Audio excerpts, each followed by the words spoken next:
Yo, what is going on today, guys? It's VersaaCollectables, and we are back again with another video. Today is going to be a different type of video. I want to sit down and discuss with you guys the pros and cons of graded cards and the pros and cons of raw collecting.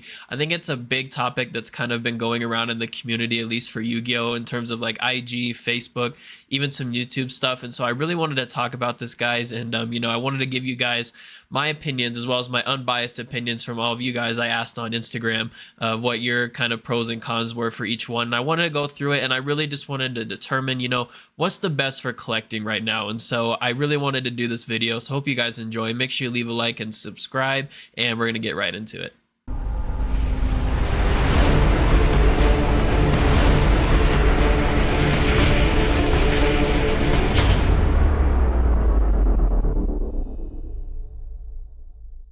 Alright guys, before we jump right in, I wanted to talk about two things, just kind of disclaimers for this video. So when we talk about graded cards in this video, I'm really aiming it towards PSA, but it applies in all aspects, whether it's CGC, PSA, Beckett, like it all applies, but I'm really just like talking about PSA mostly because they are the highest grading company that gets the most volume of like submissions and everything, and that's the slabs that people buy, especially for Yu-Gi-Oh, which is also the second disclaimer that this is going to be talking more specifically about Yu-Gi-Oh, the problems or the cons and like the pros for it. For Pokemon, like Magic, all that stuff, I think it's a different ballpark, and so I don't want to say it pertains to those type of TCGs and CGCs as well, but for this video it's going to be about Yu-Gi-Oh. So that's my first two disclaimers, so let's actually hop into this thing. So guys, I made a list, and so starting off on the first part of the list, we're going to be talking about the pros about graded cards or about having a PSA slab. And so one of the first things I wanted to talk about is value. So in terms of raw cards, when you compare them, like PSA cards just hold way more value. That's why when you go and see, like, I don't know, on eBay and you look up PSA 10 whatever, and it's like a bajillion dollars, like times 3, like 5x the price of a PSA 9 or even a raw card. That's just how PSA cards are. People like that premium. They like that their card got authenticated, that it got graded, got checked over by somebody, and so they just tend to hold more value. And whether you like it or not, like, it is a pro. If you are a seller and you're always grading cards and you like, you need to make a profit, or that's your living, is like grading cards and selling them, then like you want those cards to hold value, and they definitely do. I mean, that's why you look at crazy PSA 10 cards and you're like, how the heck is that price? How is it that price? And it's like, well, people buy it. Like, it's crazy prices, but they hold their value in the long run. And people like to see that 10, and that 10 literally just gives it that value there. So that's one of the biggest pros about PSA graded cards. The second point that I'd like to bring about the pros about PSA graded cards is that it protects the card. While there is some kind of controversy there, which we can get into later, overall PSA cases and just grading cards in general is a great way to preserve your card. It's really just protected from every other aspect of nature. In a binder, things can get damaged when you hold the card raw and you drop it or something. It's like it is going to get damaged, but when you have a PSA slab and you drop it from like a few feet or whatever, like it's really protected. The card on the inside is protected. It has the sleeve on the back if you're going with PSA. If you're with like Beckett or something, they put it in a whole inner sleeve and everything, so it is pretty well protected. The cases are sturdy. It's not like you can just drop it and it's gonna break. There might be a crack, but it's not gonna bust open and your card's gonna go flying out. Like, we crack slabs on the channel all the time, and we have to like go deep and use some pretty decent tools to get it open. So that's definitely the second pro, is if you want to have your cards in a frame in somewhere that's safe, that it's really protected from the elements and any unfortunate circumstances like dropping it, or I don't know, rolling over with your gaming chair or something, like it's pretty well protected. So that's definitely a second pro for PSA graded cards. Third point that I think is also a pro is that they do make pretty good display pieces. If you're someone who likes to collect and you want those graded cards and you want to like put it up somewhere, like in a display area, you have a case or a bookshelf or something, they do look really nice. It just looks like a mini trophy. Obviously there's some people debate on what case looks better or not. That's not what we're talking about, but in general, it is a really nice display piece. If you have your favorite card and it's a PSA 9, a PSA 10, and you, I don't know, put it on a shelf or somewhere, and somewhere cool, you have a room designated for your cards and your collection. Like, it does look really nice. You know, you walk in, you see all that cool stuff, or maybe you just set it up on your computer desk or something. But you know, it is pretty nice display pieces, so I think that's definitely going to be a third pro for the PSA graded cards. Now for the fourth and final point that I had, and you know, I tried to come up with as many as I could, guys, and I also got a lot of feedback on Instagram. I'll definitely be putting some of those ones that I didn't have on my own list in this video. But for the fourth topic, or the fourth point, is definitely that PSA cards, just graded cards, are 1,000 times easier to sell than raw cards. It's uncomparable. You know, a PSA card or just a graded card, you know, you literally just have it in the slab. It's a 9, it's a 10, it's whatever number, and people will buy it. Now, we'll get into some other things later about that, but just on the surface, you know, if you put that same raw card that is in a PSA 9 or 10 slab, the slab is going to sell so much faster. And the reason why is because, one, it's already graded. People really like buying graded cards, and so it's just there. All the work is done for them. They don't have to send in the card. They don't have to do anything with PSA. It's just there. So they're going to go and buy that card. And when people buy this PSA graded card, they're already have that assumption that the card's, you know, in good quality, that it's been checked like correctly, and so they're going to buy that slab over the raw card, where, you know, they're gonna have to check for conditions. The seller might be hiding something with the card, like there could be like a dent or something they're not showing. You have to go way more in depth, and it's way more work to try and buy a raw card than it is to buy graded. So that's why you see graded card auctions all the time. Like, you hardly see any raw cards. Like, it's just graded cards fly fast. You know, people put a lot of trust in the grading companies, and you know, and they also just don't have to do that much work. The card's already there. You know, they see a number on the case, a 9, a 10, an 8, and they already just assume the condition in their mind. They don't have to check anything most of the time. You know, most people buy the grade, not the card, unfortunately, and so, you know, they just sell really fast. So if you're a seller and like you want to make money, like, graded cards is where it's at. You're gonna move stuff way faster than raw cards, and so I definitely think that is probably one of the better cons, if not the or pros. It's probably the best pro in the whole list that I came up with for graded cards, is that it just, they sell quick, and compared to raw cards, it's uncomparable. All right, guys, so we just got done talking about the pros about graded cards and PSA slabs and such, but now we're going to move on to the cons, and I have a very big point to bring up first, and this is one that I have had a lot of personal experience with, and that is consistency. And what does that mean in this case? Well, in this case, it means just how consistent graded companies PSA are at accurately grading cards. And in recent times, I just think it's at an all-time low. When you look at things like on my channel, other people's channels, other people who crack slabs, especially, like, I know a lot of people on Instagram, you're seeing these graded 9s and 10s just look awful. Like, I can show some examples here, my own examples, other people's examples. Like, it's just, it's terrible, and it makes you really wonder, like, what are you paying for when you're getting these like 9s and 10s? Because some of these cards, man, it's like, you know, they should be getting 7s, like even 6s. Like 8 would even be a stretch for some of these cards. And so I think one of the biggest downfalls is the consistency of graded cards. And, you know, you never truly know what is behind that slab unless you pulled it yourself and you graded it. And even then, you know, some other points we'll get on in the future, like your card may not be as good as you actually think it is just because it has that 9 or a 10.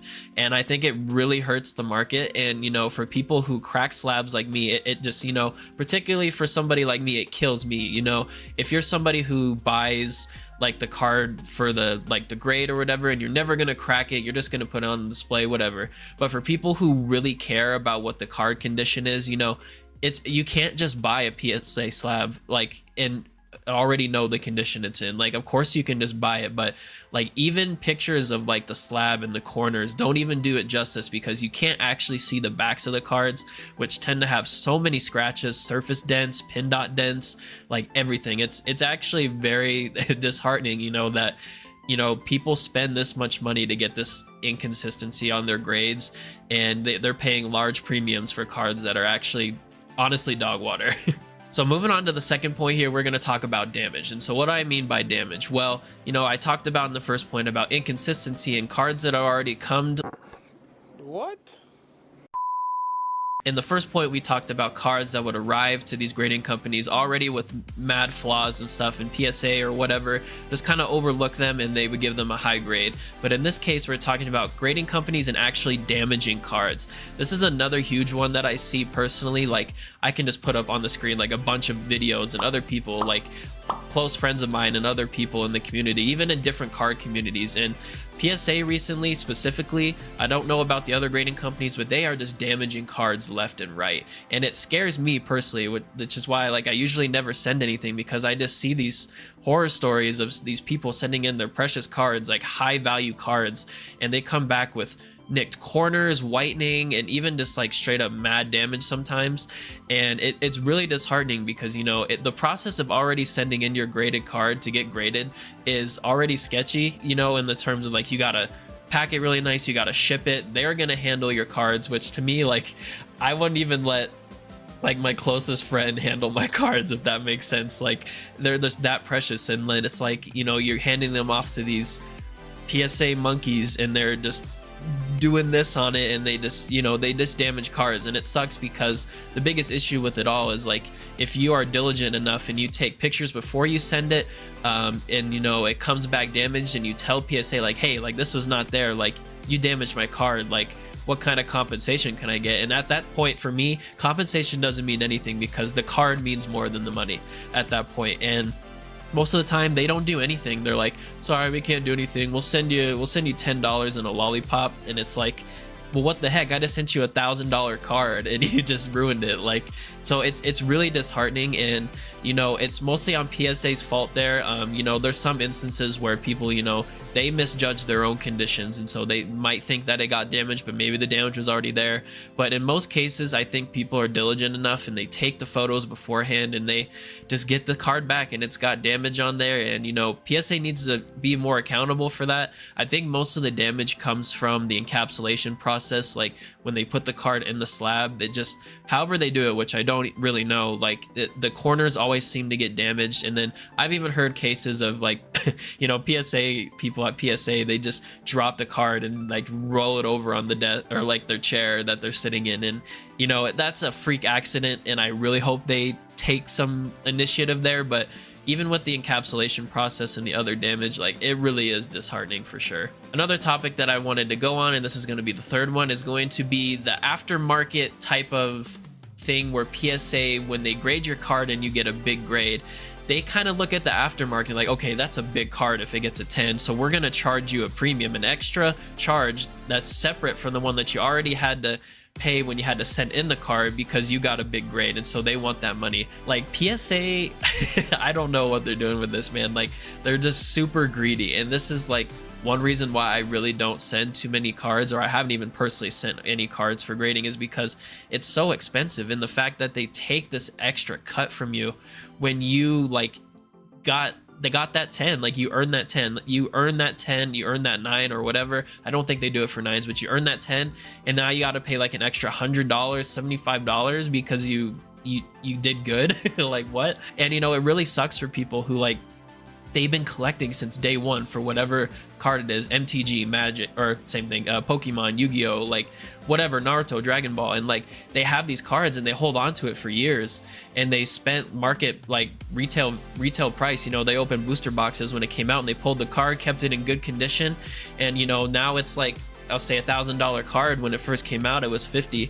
They send it in, and now they gotta pay an extra $200 because they got a 10. Like, they were the ones who like kept the card in good condition for such a long time, yet you got to pay extra for that. And so like, it's crazy. Like, think about if you had a PSA 10, like, you know, this is going off the Yu-Gi-Oh train, but let's say like a PSA 10, or you had like a really clean Charizard, like first edition base set shadowless, and you've had it ever since you were little, and you kept it in pristine condition. You got that card for $20 when you scammed some kid on the playground, and you literally like send it in, and now you got to pay like however much money they would charge you for a PSA 10. And so it's like, you know, it's crazy because it's like, you know, that extra money that you spent, you could have just bought like more cards. Moving on to the next topic here, it's going to be the ability to store your PSA cards, your graded cards. So it is really tough. You know, we talked about the pros of it being like a really good display piece, but when you start building up all those slabs and you don't have a freaking $1 million mansion with the whole dedicated room to like put these things in. It's like, where are you going to start putting them? Like, you know, the slabs themselves aren't technically like bulky or super big, but they do take up a lot of space. And like, if you don't have all the room in the world to like display everything, it's like you got to put them somewhere. And it's really tough to like find like an actual spot to put PSA cases in. Like, you know, there's products on the market now where it's a little bit easier, but like you're still buying these like little bulk boxes, and it's like, you know, you can put however many slabs, and it's like, where are you going to put the box? Like, you only have so much closet space, I feel like, for the average individual. So, you know, storing it is a little tough, like definitely an issue. I don't think it's as big of an issue as the other ones we talked about, but you know, it's just it's a little harder to keep your collection like in a good place if, you know, you got like hundreds of slabs and they take up that much space. All right, and so this topic, guys, I actually didn't think of it myself, but I did get someone who said it on Instagram. I forget your name right now. I apologize because so many people mentioned, but I will put you up on the screen here. Make sure you go follow them.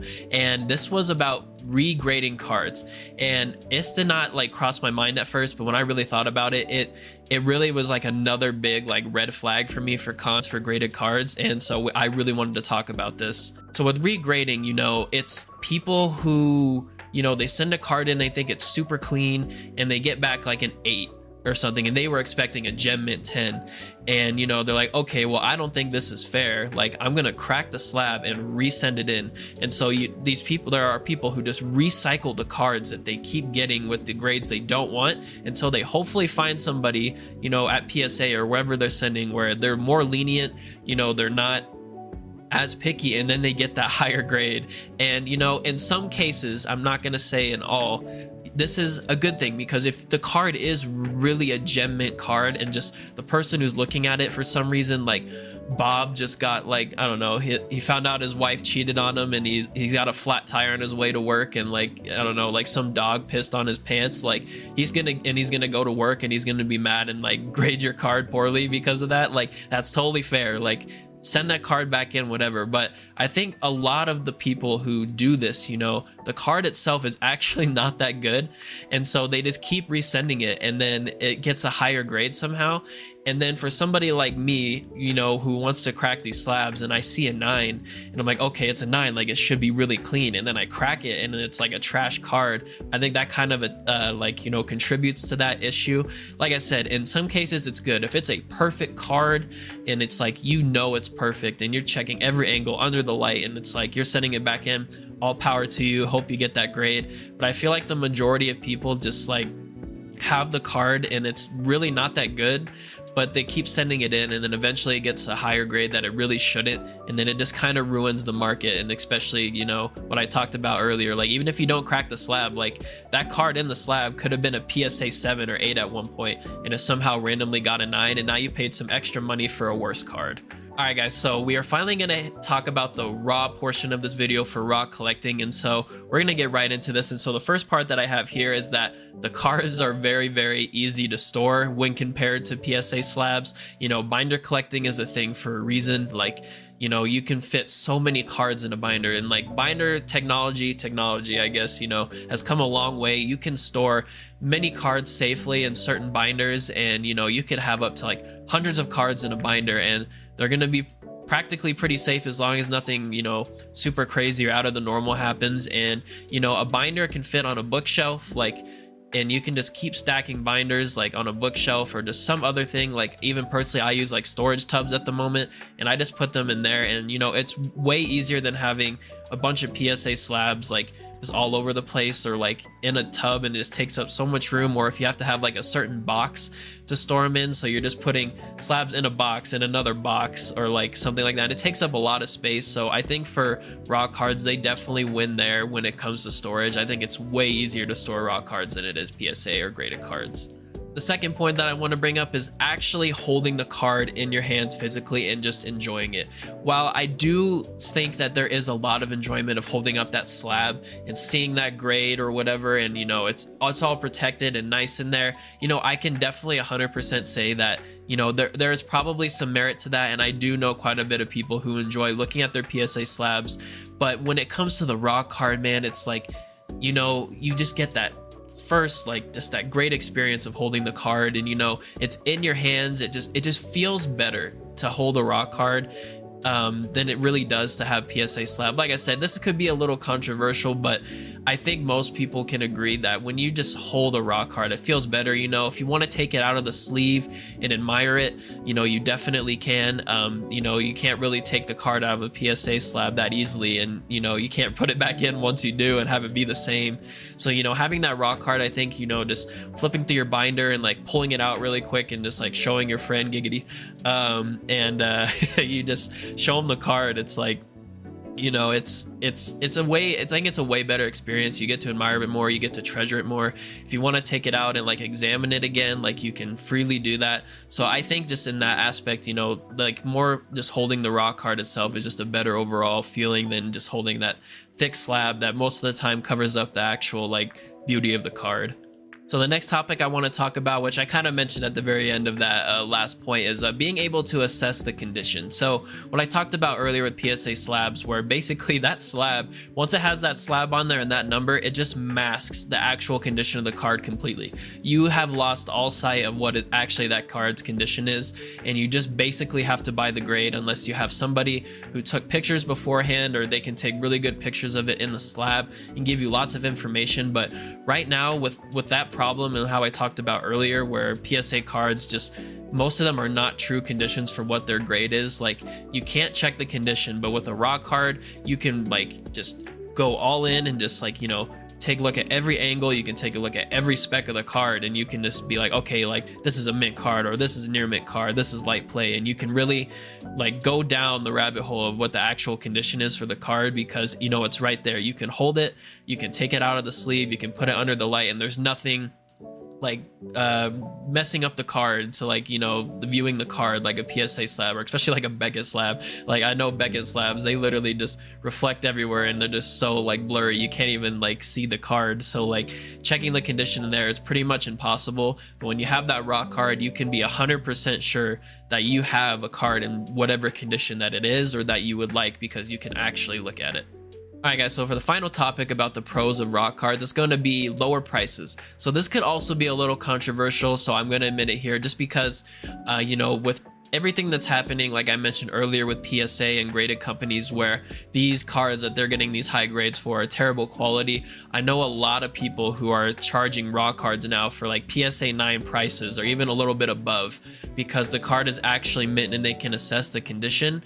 And so when you can buy a PSA 9 and hope that it's a good card and not get screwed over by PSA or something, versus actually getting the raw card, you can assess the condition 100% and it's an actual mint card, 100% can be confirmed. You know, I think some people are starting to charge a premium for that because of how bad PSA's conditions are being and like their consistency. But overall, raw cards are way cheaper than slabs, and that goes for the fact that like the actual raw price of a slab is way more than a raw price of a card. But then when you factor in sending money to PSA to get it graded, and when they charge you, like we mentioned earlier, if you get a high grade, it's just all that money for that slab, when you could have bought that raw card, and then that extra money you would have sent to PSA, or that PSA took from you, you probably could have bought some more cards with that. So yeah, overall in general, raw prices are way lower. I definitely will say it depends on the card, because if it's a really high-end card and it's mint condition and you know it's perfectly flawless, then I think some people are charging a premium, because you know it's way better to buy that card right now raw and mint condition than it is to risk buying a slab even in a PSA 10. But overall in general, lower prices for raw cards. Alright guys, we are nearing the final portion of this video, so we are going to be talking about the cons about raw collecting raw cards. And the first topic is one that particularly I have so much experience with, and it's very negative, and this is going to be raw hunting. What does raw hunting mean? So in general, raw hunting means somebody who goes and they go on eBay, they, you know, whatever, they're looking to buy a perfect card, pack fresh, whatever, so that they can buy it for a super low price and they can send it to PSA, Beckett, whatever, and hope to get that 10, double X their money, triple X their money, and that's what they do. So, you know, for somebody like me, where, you know, technically I am a raw hunter in the sense of I like to go and find pack fresh mint cards as much as possible, you know, near mint plus, near mint, with very minor flaws for my binder collection. But the other half doesn't really pertain to me when it comes to actually sending the cards in. I'm not trying to triple X my money. I'm just trying to get the raw cards that I want for my binder collections to complete some goals within the hobby. But with this stigma here, you know, I go and I look up cards on eBay, Facebook, and everything, and I'm like, okay, can I look at the card? Like, can you send me pictures of this? Does it have scratches? Does it have whitening? And people get very, very annoyed, and it really sucks because, you know, they're like, you know, they're like, guys, like, I sent you like 20 pictures. It's like, you know, there's nothing wrong with it. Like, if you want a perfect card, and this is the perfect example, this is what I get all the time. It's like, you know, if you want a perfect card, go buy a PSA 10.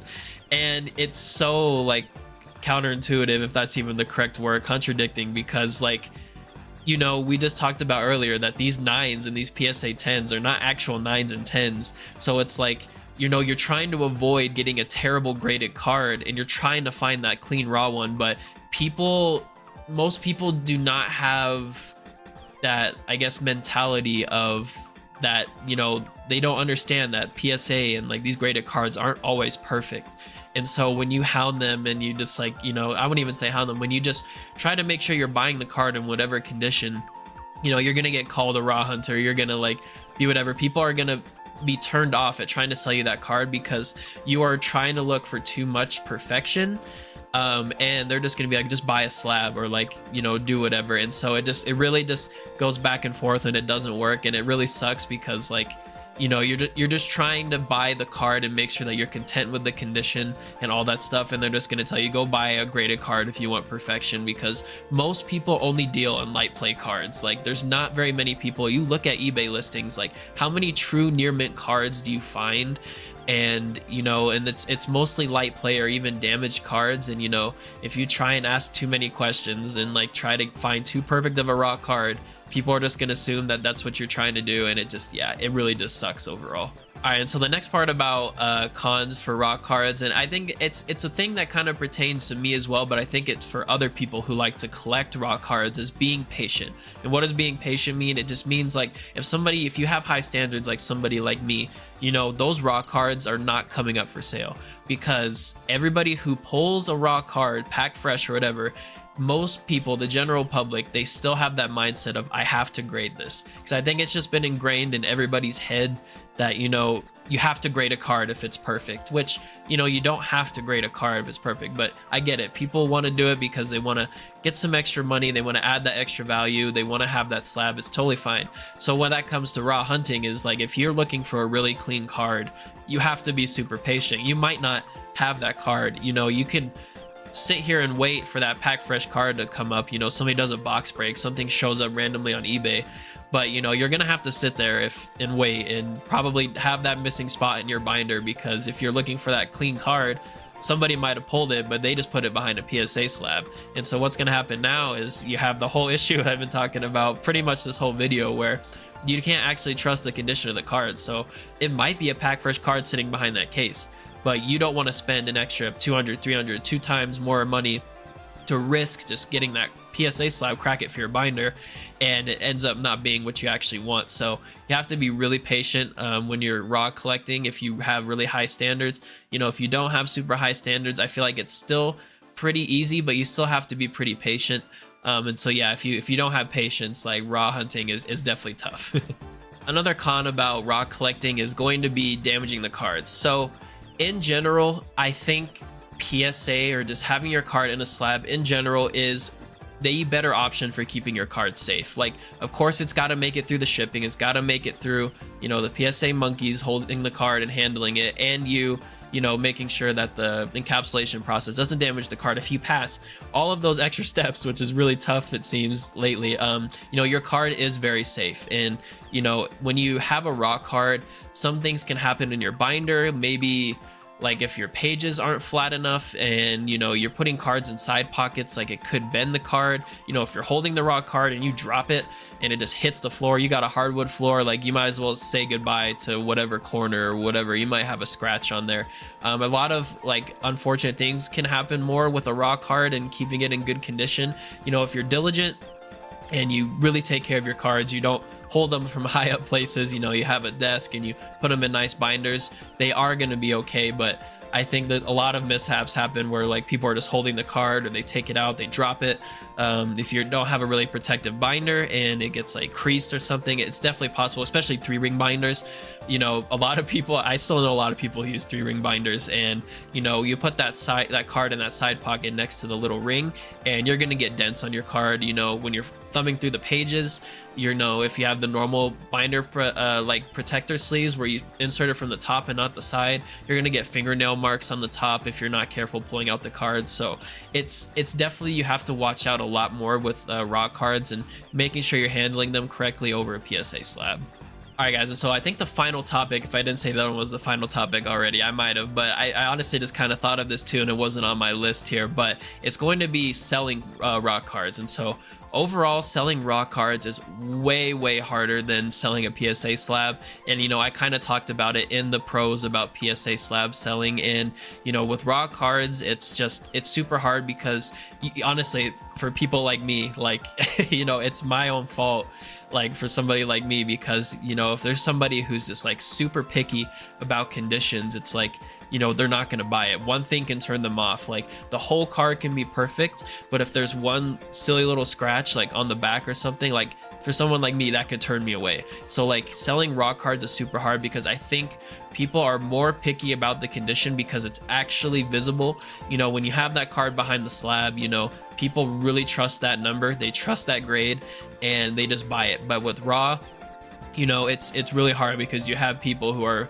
either picky about conditions or, you know, just the price, because you know, price for raw cards is really weird to judge. With PSA slabs, like it could be hard as well, but most of the time you look at the market, you see what's sold, and you kind of sell it for that, and most likely people will buy it. But with raw cards, it can fluctuate, condition really matters, and just overall, yeah, selling, like moving raw cards is really hard, but as soon as you put it in a slab, it seems like everybody wants to buy it. All right, guys, so that's going to be the end of the video. I really hope you enjoyed. So if you want my opinion and if you want my take here about which one that I would choose, either raw or graded, I think most of you watch the channel, you know, it's kind of obvious. I might have even had some bias here in this video, but I really tried to make it like as fair and give all the good points. But I am all for raw collecting.